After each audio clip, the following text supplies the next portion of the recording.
Hello दोस्तों, हमारे YouTube channel पूजा Tiwari official में आपका स्वागत है। हमारे चैनल में आप लोग लास्ट तक जरूर बने रहिएगा। चैनल को सब्सक्राइब कर लीजिएगा। अगर आपने चैनल को सब्सक्राइब नहीं किया है तो प्लीज लाइक, शेयर और कमेंट भी करिएगा। हम आपको बताने चल रहे हैं विशेषण के भेद के अंतर्गत प्रयोग के आधार पर विशेषण के भेद। प्रयोग के आधार पर विशेषण के आपके 4 भेद होते हैं। कितने भेद होते हैं? 4 भेद होते हैं। नंबर 1 पहला है आपका क्या? गुणवाचक विशेषण। पहला है आपका गुणवाचक विशेषण, दूसरा है आपका संख्यावाचक विशेषण, तीसरा है आपका परिमाणवाचक विशेषण और चौथा है आपका सार्वनामिक विशेषण। तो आपके संख्यावाचक विशेषण जो होते हैं 2 प्रकार के होते हैं। परिमाणवाचक विशेषण आपके ये भी आपके 2 प्रकार के होते हैं। ये भी आपके 2 प्रकार के होते हैं। गुणवाचक विशेषण के आपके कई प्रकार होते हैं, लेकिन ज्यादातर आपके एग्जाम्स में ये नहीं पूछे जाते हैं कि आपके गुणवाचक विशेषण कितने प्रकार के होते हैं, क्या होते हैं। तो आप देखेंगे ये आपका जो प्रयोग के आधार पर विशेषण के भेद चल रहे हैं, ये आपके बहुत ही महत्वपूर्ण है, क्योंकि आपकी परीक्षा में जो पूछे जाते हैं वो ज्यादातर आपके प्रयोग के आधार पर ही विशेषण के भेद को पूछा जाता है। तो अब हम देखेंगे प्रयोग के आधार पर हमने आपको बताया विशेषण के 4 भेद होते हैं। गुणवाचक विशेषण, संख्यावाचक विशेषण, परिमाणवाचक विशेषण और सर्वनामिक विशेषण।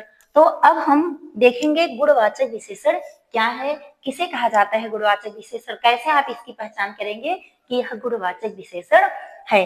इसके नाम से ही आप समझ सकते हैं कि गुणवाचक विशेषण क्या होता है।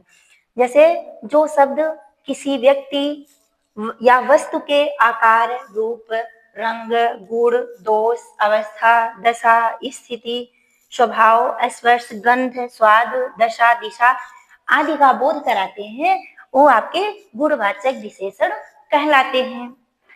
यानी चाहे वो व्यक्ति हो या वस्तु हो, उसकी गुण, दशा, दोष, अवस्था जो भी होते हैं उसका जो बोध कराते हैं वही आपके होते हैं गुणवाचक विशेषण। जैसे आप देखेंगे उदाहरण के माध्यम से कि राजू एक अच्छा कलाकार है। तो अब यहाँ आप देखेंगे कि राजू क्या है? कलाकार है। क्या है? कलाकार है। कैसा कलाकार है? अच्छा कलाकार है। यहाँ राजू की विशेषता क्या है? यहाँ राजू क्या है? एक कलाकार है और उस कलाकार की विशेषता क्या है कि अच्छा कलाकार है। तो यहाँ आपका जो अच्छा होगा वो आपका होगा गुणवाचक विशेषण। यही आपका होगा गुणवाचक विशेषण। ये आपका होगा गुणवाचक विशेषण। क्योंकि यह गुणवाचक विशेषण क्यों हुआ? क्योंकि यह अच्छाई बता रहा है किसका? कलाकार की।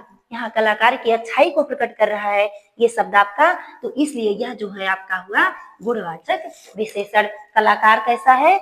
अच्छा है। अब है कौन कलाकार? राजू। तो यहाँ जो है राजू एक अच्छा कलाकार है, तो यहाँ कलाकार अच्छा है इसलिए इसके गुण को बता रहा है, तो यहाँ ये हुआ आपका गुणवाचक विशेषण। चलिए हम दूसरा उदाहरण लेते हैं, देखते हैं आपका जैसे हुआ कि काली गाय ने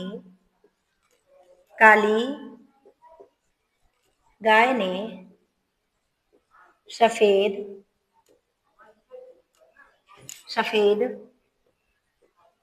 बछड़े को जन्म दिया। काली गाय ने सफेद बछड़े को जन्म दिया। अब यहाँ देखेंगे कि गाय क्या है? काली है। यहाँ गाय जो है वो क्या है? काली है। गाय की विशेषता क्या है? काली है। तो ये जो आपका जैसे दिया काली गाय ने सफेद बछड़े को जन्म दिया, तो ये आपका हुआ जन्म दिया। तो यहाँ काली गाय कैसी है? काली है। गाय की विशेषता क्या है कि गाय काली है। तो यहाँ जो आपका काली शब्द आया यही आपका होगा गुणवाचक विशेषण, क्योंकि यह गाय के गुण को बता रहा है कि गाय क्या है?